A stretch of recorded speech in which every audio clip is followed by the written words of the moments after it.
We've got the Ranger 8 ballistic turret, am I saying that right? That's correct. This is the 4x32x56. Yeah. I mean, I very rarely shoot an animal over 100 metres, but, you know, on the off chance that I shoot something that's, you know, up to perhaps 200 metres, you can zoom this up to 32 times and it literally looks like the animal's stood on the end of the barrel. It is remarkable. But obviously I'm sure you can go into details more about the actual technicalities of it, because, you know, when I came to zero, I had to finally admit defeat and read the instructions, because it's a very technical piece of equipment. Once you set it up, it's a very easy system to operate. Yeah. So what we need to do with the little Allen key that's provided, we move these two screws.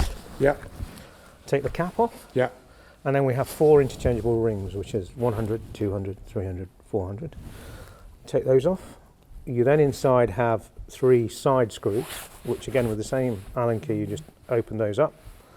And you sight in on your zeroing, so you do a bore sighter.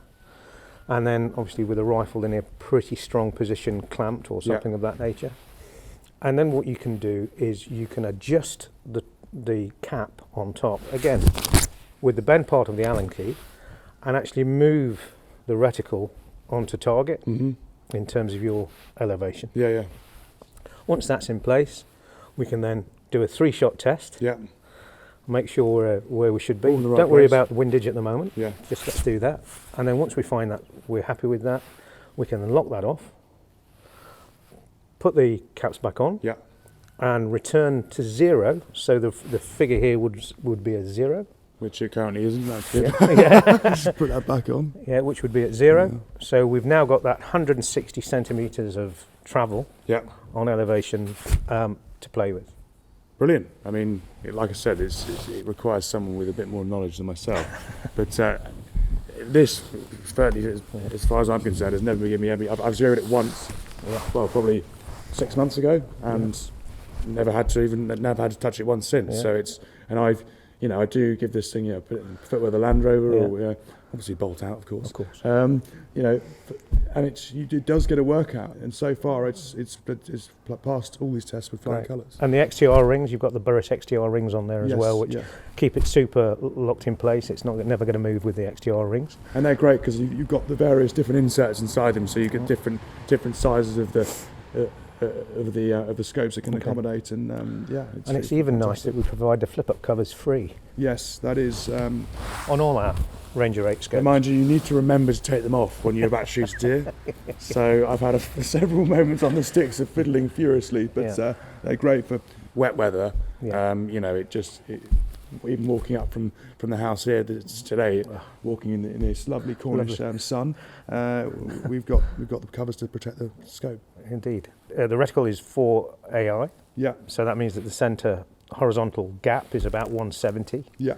170 centimetres, that is, at 100 metres, which means that you looking at either a fallow or a red deer, and you can gauge the distance if you wish to with that facility. Of course. Obviously, we've got the zoom, the massive 4x32 zoom. We also do a 3-24, which is this model with a hunting turret and a bright LED fibre centre dot, which is, I don't know if you've used that. Something that we haven't seen a lot of, but this is a 2-16 by 50, and as they're true 8 power, it is a 2-16, so it's not a 1 3/4. It is a true 2-16. So if you're shooting, for instance, on the continent, and you want to do a bit of piggy shooting, a bit of driven shooting, or even in Africa, and you're shooting relatively close range, but you've also got that 16 power as well, which at 16 you're covering most of the bases for English stalking. Realistically, yes. So we've got that, and then for your driven hunt, if you wish to go to a traditional driven hunting scope, you've got a 1.8 by 24, and this will give you one of the widest fields of view in its class. 128 by 24, and that will give you one of the widest fields of views in its class.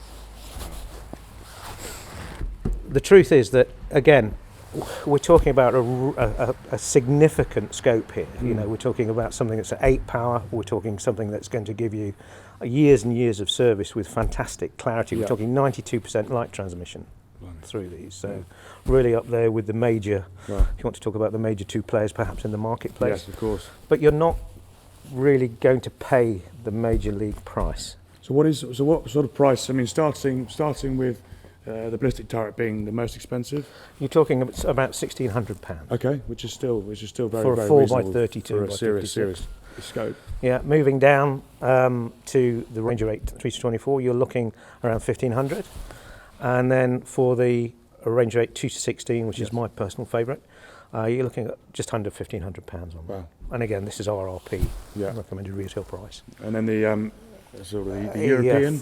You're looking at £1,395 for that. Well, so that's incredibly reasonable for what they are. So the build quality is very, very good. I mean, we've supplied the British Army with Steiner binoculars because they were so strong in their offering. And durable as well. I mean, durable, they absolutely. Aside from literally dropping it out the back of the Land Rover, I've put it through its paces, and it is a remarkably durable bit of kit, along with the binoculars.